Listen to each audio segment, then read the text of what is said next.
ہائے ہائے، بہت لمبا حساب کتاب لکھا ہے. دیکھو، باغی بن کے شادی کرو، باغی بن کے نکاح کرو، کر کے بتاؤ سوسائٹی کی ایسی کی تیسی. اگر سورس آف انکم نہیں ہے تو اس نیت سے کمانا شروع کرو کہ شادی کروں گا، اللہ مدد کرے گا آپ. اور کسی چیز میں آر محسوس نہ کرو. ٹماٹر کی ریڑھی لگانی ہو ریڑھی لگا لو، اللہ دیکھنا کیسی برکت دے گا. آپ کا ایک وقت پہ ٹماٹروں کا بزنس ہوگا، سمجھ رہے ہو. اور رکشا چلانا ہے، رکشا چلاؤ، نکاح کو فوکس کرو. نکاح کرنے والوں کے ساتھ اللہ نے مدد کا وعدہ کیا. میں نے سرسری طور پہ خط پڑھ لیا، لیکن میں یہ پڑھنے کے قابل نہیں ہے جو انہوں نے حالات لکھے ہیں نا، سنانے کے قابل نہیں ہے لوگوں. تو اس لیے آپ نکاح کو فوکس کرو، اللہ کی مدد انشاءاللہ آپ کے ساتھ ہوگی. ماں باپ سے پوچھ کے جو شادی کرتا ہے بہت بڑا بے وقوف ہے، اس کو بے وقوفی کا ایوارڈ ملنا چاہیے. میں آپ کے سامنے ماں باپ کے کتنے حقوق بیان کرتا ہوں کہ نہیں کرتا. مجھے نہیں یاد پڑتا کبھی مجھے والدین کا تذکرہ اور مجھے اپنے رونے کو ضبط نہ کیا ہو. یہ رشتہ ایسا ہے نا ماں باپ کا، انسان نہیں آنکھوں پہ ضبط کر سکتا. شادی میں نے اپنے ابا اماں کو بھی لفٹ نہیں کرائی، سمجھ رہے ہو. جب ہم نے شادی کی ہماری اماں تھوڑی خوش تھی دوسری شادی پہ کہ بیٹا ماشاءاللہ ماشاءاللہ. کون خوش ہوتا ہے؟ رشتہ ہی نہیں مل رہا تھا. جہاں جاتے لڑکی والے کہتے اماں کو تو لے کر آؤ، ہم کہتے اماں ہی تو سب سے بڑی رکاوٹ ہے. تو ہم نے اپنی اماں کے ٹوٹی پھوٹی کوشش کی قدموں میں جنت تلاش کریں. میں نہیں کہہ رہا ہم نے بہت کوئی خدمت کی ہے، تو ٹوٹی پھوٹی کوشش کی کہ ہم اماں ہم سے راضی ہی جائیں. الحمدللہ راضی ہی گئی ہیں دنیا سے. لیکن بھائی اللہ پہلے ہے. تو اللہ میاں نے کہا ہے کہ جو ہے نا یہ ماں باپ تمہیں آخرت میں عذاب سے نہیں بچا. نکاح ہم اللہ کا حکم سمجھ کے کرتے ہیں، امی کے کہنے پہ بولو نہیں کرتے، کلچر کے کہنے پہ تھوڑی کرتے ہیں. تو شادی ایسی کی تیسے میں نے کر لی. اماں بہت غصے ہوتی تھی، میں اماں کے پاؤں پکڑنے جاتا تھا، وہ رشتہ ہی نہیں دے رہا تھا نا کوئی. مسئلہ یہ تھا کریں کیسے، خالی نظریے لے کے گھوم رہا تھا میں. ٹھیک ہے، لوگ سن کے کان پک گئے تھے، یار مفتی صاحب دوسری شادی ہر وقت تو کر لو نا. ابے میں نے کہا وہ رشتہ ہی نہیں دے رہا تو کہاں سے کریں؟ کیوں نہیں دے رہا بھائی؟ کہیں طلاق یافتہ بیوہ کہیں بات چلاؤ، بولتے اپنی اماں کو تو بھیجو. اماں جانے کے لیے ایگری نہیں ہے، اب بیوی کو تھوڑی لے کے جائیں گے دوسری شادی کے لیے، وہ تو ویسے ہی ایگری نہیں ہوتی.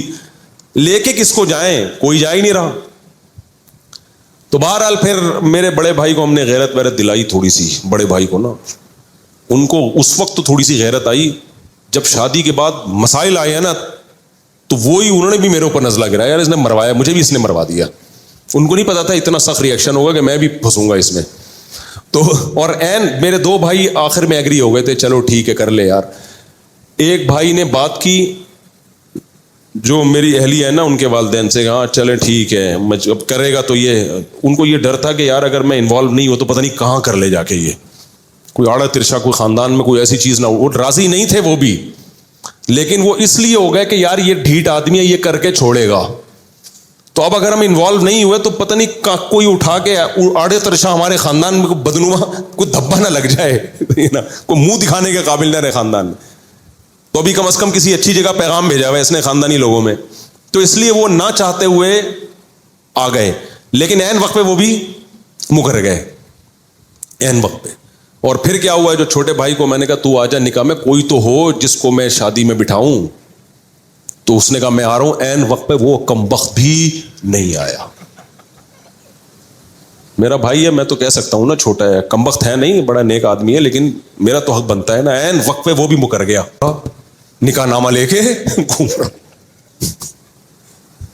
لڑکی والے کہہ رہے ہیں کسی کو تو لے کر آؤ. بھائی ہم لوگ خاندانی لوگ ہیں، ایسے تھوڑی ہوتا ہے. الحمدللہ بڑے میرے سسرال بہت اچھے لوگ ہیں وہ.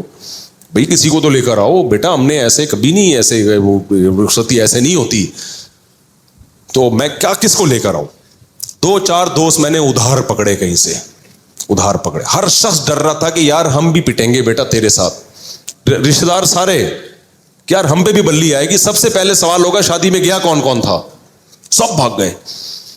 تو 2-4 پھر رہ گئے تھے. ان کو اتنی بد دعائیں ملی ہیں نا بعد میں، اتنی. ان کے جب بھی اب تک کوئی مسئلہ ان کے ساتھ ہوتا ہے نا کہتے ہیں دیکھا جو کرو گے وہ بھرو گے. اب تک ان کو تانے دیے جاتے.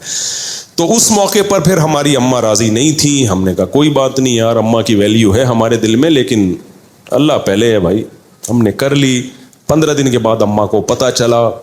میں جب اپنے گھر آیا تو مجھے گھر کی مستورات کے رونے دھونے کی ایسے آوازیں آ رہی تھی جیسے گھر میں کسی کا جنازہ ہو گیا ہو. میری والدہ بھی رو رہی ہیں, سب بہنیں بھی رو رہی ہیں, ہائے یہ اب شادی ہوئی ہے یار. چلو بیوی روئے سمجھ میں آتا ہے, اس پہ سوکن آئی ہے نا, سارے ہی رو رہے ہیں. پڑوسنوں کو پتہ چلا, ہائے ہائے ہائے ہائے ہائے اس مولوی نے ہائے ہائے کیا کر دیا.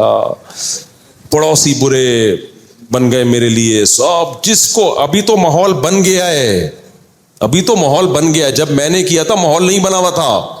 لوگ اچنبے کی نظر, بھائی یہ کیا ہو گیا. پھر وہی میں مشہور قصہ ہے, میرے پر اتنا دباؤ آیا نا, اتنا دباؤ, میں گریبان کھول کے ایسے گھوم رہا تھا جیسے موسٹ وانٹیڈ. اور میرے سسر بڑے پاورفل تھے, کمزور نہیں تھے, ابھی ان کے زیادہ ڈیٹیل میں نہیں جاتا میں. اور جو ہے بہت کچھ تھا, بھی کیا بتاؤں یار, اچھا نہیں ہے نا, پھر وہ لوگ بھی بولیں گے بھائی تو کیا کر رہا ہے. تو یہاں تک ہوا کہ پھر میں استاذ محترم حضرت مفتی ابو لبابہ صاحب کے پاس گیا. اتنا ٹینشن میں تھا میں نے کہا, انہوں نے کہا کیوں آئے ہو, پہلے کبھی اس سلسلے میں حاضر ہوئے نہیں کسی غم میں. تو میں نے کہا دوسری شادی میں نے کی, بہت ٹینشن ہے یار, بہت دباؤ ہے میرے اوپر, میں کیا کروں. انہوں نے لفٹ ہی نہیں کرائی مجھے. وہ گئے دوسرے کمرے میں, کسی شاگرد سے بولا, میرے کلاس فیلو سے, بولو اس کو جا کے بولو ہم بے وقوف ہیں, اس کی صحت دیکھو. میں بہت دبلا پتلا تھا, میں بہت باریک سا تھا, اب تو میں کافی ہیلدی ہو گیا ہوں, میں بہت ہی دبلا تھا, 60 کلو میرا وزن تھا, اور مالی حالات بھی کوئی بہت اچھے نہیں تھے. انہوں نے کہا ہم پہ پیسہ بھی زیادہ ہے, ہماری صحت بھی اچھی ہے, ہمیں سنتیں پوری کرنے کا خیال نہیں آ رہا اس کو دیکھو. اور اب آیا روتا ہوا, رو نہیں رہا تھا, یعنی صورت میری رونے والی بنی ہوئی تھی. پھر مجھے کہنے لگے, اس شاگرد سے کہا, مجھے ڈائریکٹ کہا بھی نہیں, لفٹ نہیں کرائی گئی, کیونکہ یہ کیس ہی ایسا ہی نہیں ہے کہ اس میں کوئی کیس بنتا ہی نہیں ہے, یہ تو تم نے خود حماقت کی ہے. پھر کہنے لگے اس شاگرد سے کہ اس کو جا کے بولو, کچھ لوگ جو ہے شہد کے چھتے میں ہاتھ ڈال کے ڈائریکٹ شہد کھا رہے ہوتے ہیں, اور بولتے ہیں مکھیاں کاٹ کی ہو رہی ہیں, اور یہ شہد کے چھتے میں منہ دے کے شہد پی رہا ہے اور بول رہا ہے کہ مکھیاں کیوں کاٹ رہی ہیں. میں نے کہا اب ساری زندگی کے لیے گالیاں تمہارا مقدر ہے, ہم تو بالکل ہی منہ ہمارا اور چھوٹا سا. تو اماں کے یہ حالات. پھر جب زیادہ غم آتے ہیں نا انسان پر, تو اس کو انجوائے کرنا شروع کر دیتا ہے. یا تو میں ڈپریشن میں چلا جاتا, سر جا کے پھوڑ دیتا اپنا, خودکشی کی طرف جاتا, یہی ہوتا نا, ہر طرف سے بے عزتی ہو رہی ہے. یا میرے پاس ایک راستہ یہ تھا, ایسی کی تیسی, بھاڑ میں جائے یار. پھر ہم نے یہ کیا, ہم نے کہا جاؤ. میں جب دلائل میں غور کرتا تو دلائل میں ہمارا پلڑا کیا تھا, بھاری تھا. پھر ہم نے گریبان جان کر کھولا, پہلے تو ٹینشن میں کھولا ہوا تھا نا. ہم نے کہا ہم شریف آدمی ہیں ہی نہیں. لوگ کہتے تھے نا تم مولوی ہو کے, شریف آدمی ہو کے, اللہ کا شکر ہے ہماری عزت تھی, عزت دار گھرانے سے ہو کے شریف آدمی ہو کے. میں نے کہا کس نے کہا میں شریف ہوں, میں تو بدماش آدمی ہوں. تو تم تو دھوکے باز ہو. ہم نے کہا ہم ہیں دھوکے باز. تو اتنے خطابات ملے نا, اس سے میرا حوصلہ ایسا بلند ہوا نا, میں نے کہا تیسری بھی کروں گا. کسی کے باپ میں روکنے کی طاقت ہے تو روک کے دکھائے, ایسی کی تیسی. پھر جو میں پھڈے باز بناؤں نا, میں نے کہا یار اب ہمارے بڑوں نے بتا دیا تھا بیٹا زندگی گئی ہے پھڈوں میں. میں نے کہا ابھی نہیں, پھڈوں کو انجوائے کرنا ہے, ٹھیک ہے نا. یہ ہوا. تبھی تو میں کہتا ہوں دوسری شادی انتہائی ڈھیٹ قسم کے لوگوں کا کام ہے. یہ بغیرتوں کا, یعنی بہت ڈھیٹ قسم کے لوگوں کا کام ہے, سمجھ رہے ہو. اس میں بہت کچھ سننا پڑتا ہے, پھر برداشت کرو. پھر میرے اوپر دباؤ آیا, طلاق دو, اس کو دو یا اس کو دو. بہت دباؤ آیا میرے اوپر, دوسری کو چھوڑ دو. میں نے کہا میرے نا قتل کر دو, قتلے بنا کے بوری میں بند کر کے گدھوں کو کھلا دو, طلاق نہیں دوں گا میں. آج بڑے بے غیرت ہوتے ہیں, بے غیرت لوگ. دوسری شادی کی, عورت سے فائدہ اٹھایا, اور تھوڑے دنوں میں اس کو طلاق دے دی کہ جی میری پہلی بیوی کا دباؤ بہت تھا, میں مجبور تھا. ابے تو بے شرم آدمی, جب تیرے میں دم نہیں تھا تو نے کیا کیوں ہے. یہ بہت کیسز آ چکے ہیں. تبھی میں دوسری شادی والوں کو فوراً اپریشیٹ نہیں کرتا. جب کوئی آگے بتاتا ہے نا دوسری کی ہے میں نے, ابھی کی ہے, ابھی آگے پتہ چلے گا, فوراً چھوڑ دیتے ہیں. ذرا سا دباؤ آتا ہے, میں تعریفیں نہیں کرتا بھائی اپنی, لیکن موٹیویشن کے لیے بتانا پڑتا ہے. ہم نے جب کی ہے, ہم پر جو دباؤ آیا ہے نا آپ سوچ نہیں سکتے, بہت دباؤ آیا ہے. تو میں نے کہا کہ مجھے, یہ میرے الفاظ ہیں, آپ بھی سیکھ لو. میں نے کہا مجھے قتل کرو, چاپڑ لے کے بوٹیاں بنا کے کوؤں کو کھلا دو, یہ ہو سکتا ہے, طلاق نہیں ہوگی. اب غلط کیا, صحیح کیا, کر لیا, بس. سب کہہ رہے تھے غلط کیا, میں کہہ رہا تو چلو اس پہ مشورہ کریں گے, غلط کیا کہ صحیح کیا ہے, کر لیا. اب یہ ریورس نہیں ہوگا, یہ عمل, سمجھ رہے ہو, اب یہ عمل ریورس نہیں ہوگا. تو ایسے دھماکے کرنے ہیں تو کرو بھائی, ورنہ جیسے تمیز سے بیٹھے ہوئے ہو نا ایسے زندگی گزارو. لیکن خدا کی قسم اس ٹینشن کا اپنا مزہ ہے یار. اتنا مزہ آ رہا تھا نا گریبان کھول کے, ادھر جا رہا ہوں, آپ وہاں گالیاں سننے کو ملی, پھر ادھر آ رہا ہوں. تو اس سے اتنے فائدے مجھے زندگی میں حاصل ہوئے, اتنا کانفیڈنس میں. پھر میں نے کہا اب تیسری کروں گا, پھر پھڈے. ابھی میرا بیٹا مجھے کہہ رہا ہے ابا میری شادی کر دو, زبان سے نہیں کہہ رہا, ادھر ادھر سے اشارے کروا رہا ہے. تو میں نے پتہ ہے کیا کہا ہے, میں کر دوں شادی, مجھے کوئی وہ نہیں ہے, میں بچوں کی شادی بر وقت کرنے کا قائل ہوں. ہاں میں لوگوں سے یہ کہتا ہوں کہ بچے میں اگر ذرا سا بھی خطرہ ہے نا کہ باپ پہ بوجھ بنے گا, پھر اپنے خرچے پہ نہیں کرو, کیونکہ بعض بچے ابا کے خرچے پہ کر کے پروڈکٹ ہر سال آتی رہے گی ان کی, وہ سارے خرچہ کون اٹھائے گا, وہ اپنی ذمہ داری نہیں اٹھاتے. تو پھر ایسے میں ماں باپ کو کبھی ترغیب نہیں دیتا کہ اپنے خرچے پہ بیٹوں کی شادی کرو. ہاں بیٹا سمجھدار ہے, آپ کو پتا ہے کہ یہ اپنی ذمہ داریاں پوری کرے گا, ابھی بے روزگار ہے, کل روزگار لگ جائے گا, تو پھر باپ کو چاہیے کر دے. لیکن مسئلہ میرے ساتھ ایک یہ آ رہا ہے کہ یار اگر میں اپنی بہو ابھی اسی گھر میں لے آؤں اور ساس بہو کے جھگڑے ہو گئے شروع, تو اپنے جھگڑے تو انسان نمٹا سکتا ہے, دوسروں کے نہیں نمٹا سکتا. تو پھر میں اپنے بارے میں بولتا ہوں تیرا کیا ہوگا کالیا, یعنی میرا کیا ہوگا کالیا, کیونکہ میں نے پہلے دوسری کی, پھر پھٹے ہوئے, پھر تیسری کی, پھر دوبارہ سے دونوں کے الگ سے پھٹے شروع ہو گئے, پھر چوتھی کی, پھر تینوں کے پھٹے. اب میں جا کے میری زندگی تھوڑا سکون میں آئی ہے, پھٹے مٹے ختم ہوئے, اب میں بہوؤں کے پھٹے شروع کر دوں, نہیں سمجھ میں آ رہی میرا خیال ہے. کیونکہ اب میں لے کر آیا تو میری بیگم کا پھٹا ہوا میری بہو کے ساتھ. مرد نہیں جھگڑے میں کرتا یار, مرد کا سسر کہے گا بہو سے کہ خدمت کرنی ہے بیٹا کر لو, اللہ تمہیں جنت دے گا, نہیں کرنی تو بھاڑ میں جاؤ یار, ایسی کی تیسی. مرد اس چیزوں میں اگنور کر لیتا ہے. خواتین کے بڑے مسائل ہوتے ہیں, خواتین کے مسئلے ہوتے ہیں کہ جب آپ گھر پہ آؤ گے, آپ کی بیگم آپ سے بولو گی بہو نے آج مجھے یہ ٹکا سا جواب دیا ہے, کیا یہی تعلیم ہے شریعت میں؟ تو میں بہو سے پوچھوں گا کیوں بھائی ٹکا سا جواب دیا ہے, جھوٹ بول رہی ہیں یہ جھوٹ بول رہی ہیں, آپ جھوٹ بول رہی ہیں, میں کہ جھوٹی ہوں؟ بھائی وہ جھوٹی نہیں ہے, وہ سچی ہیں. پھر آپ اس سے پوچھو گے کہ خدا کی قسم پاگل ہو جاؤ گے نا, الٹے لٹک کے مر جاؤ گے یہ فیصلہ کرنا کہ ان میں صحیح کون ہے غلط کون ہے, برباد ہو جائے گی تمہاری زندگی. سارے جمعے اتوار کے بیانات ختم, مسائل کے سیشن ختم, میں ساس بہو کے جھگڑے ہی بیٹھ کے نمٹاتا رہوں گا. میرا نظریہ یہ بھائی بہو لاؤ, بچوں کی شادی ٹائم پہ کرو, بولو بھائی آئے گی نہیں اس گھر میں, سمجھ رہے ہو, ٹینشنیں مت پالو اپنے لیے, آئے گی دوسرے گھر میں. اپنے بیٹوں سے جا کے ادھر ہی جا کے مل لیا کرو, بہو سے بھی عزت دے دے گی, ٹھیک ہے بیزتی کا خطرہ ہوا تو بیزتی سے پہلے نکل آؤ. کیا خیال ہے؟ آج کل کی بہویں مارکیٹ میں کہاں سدھری بھی آ رہی ہے یار.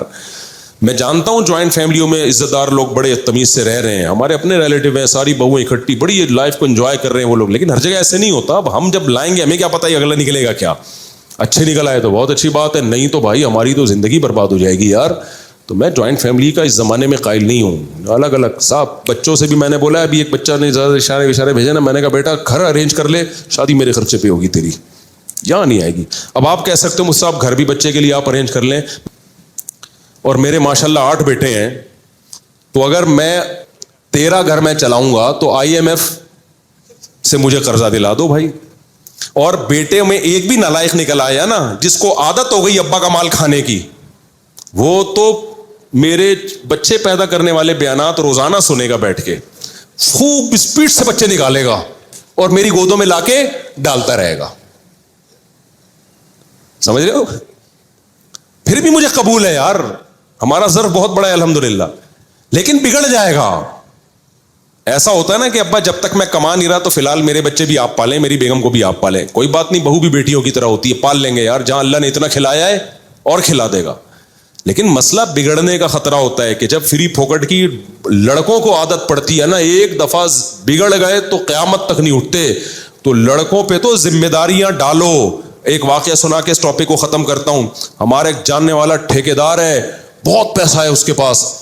میں نے کہا یار تمہیں اللہ نے اتنا نوازا ہے, اتنا تم کما رہے ہو. کہتا ہے یہ سب میرے باپ کی مہربانی ہے. میں نے کہا شاید اس کے باپ نے بہت پیسہ دیا.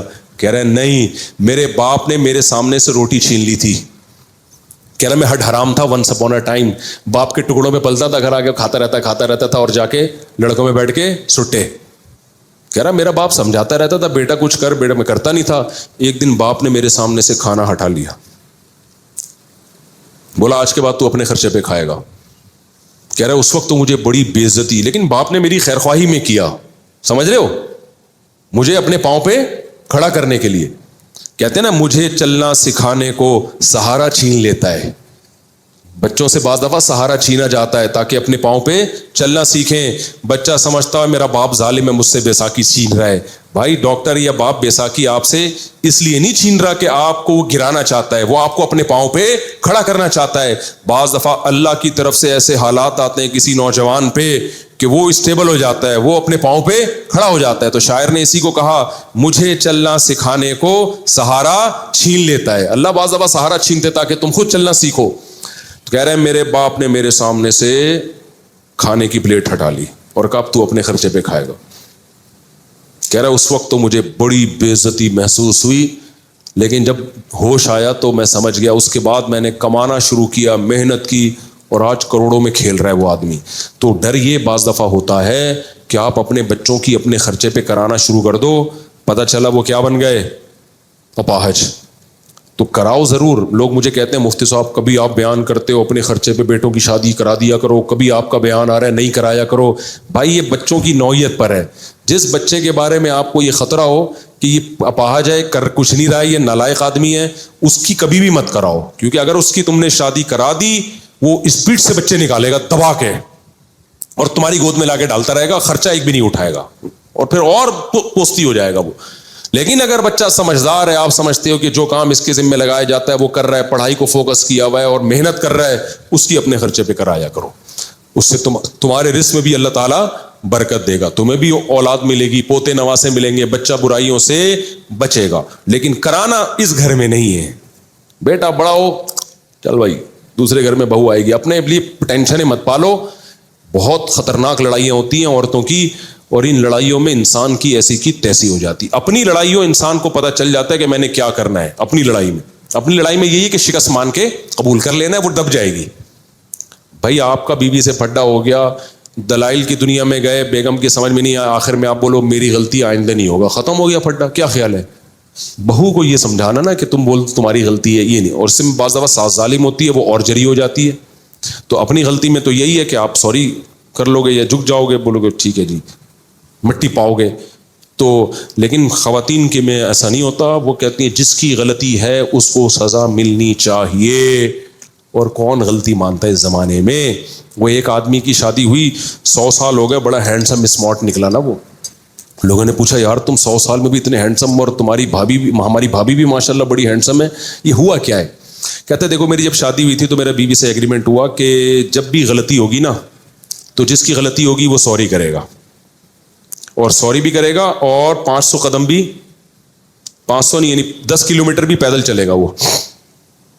تو کہہ رہے جب بھی ہماری لڑائی ہوتی ہے سوری بھی میں ہی کرتا ہوں، 15 کلومیٹر پیدل بھی نہیں چلتا ہوں. اس چکر میں واکنگ کر کر کے میں دبلا رہا ہوں اور میں 100 سال کا ہو گیا. تو اس نے کہا چلو جب بھی غلطی ہوتی ہے تو ہی مانتا ہے اور 15 کلومیٹر بھی تو ہی چلتا ہے، تو بھابھی کیوں اتنی اسمارٹ ہے؟ کہہ رہے وہ یہ دیکھنے کے لیے میرے پیچھے پیچھے چلتی ہے کہ چل بھی رہا ہے کہ نہیں چل رہا ہے. وہ یہ دیکھنے کے لیے کہ چل بھی رہا ہے کہ نہیں چل رہا ہے.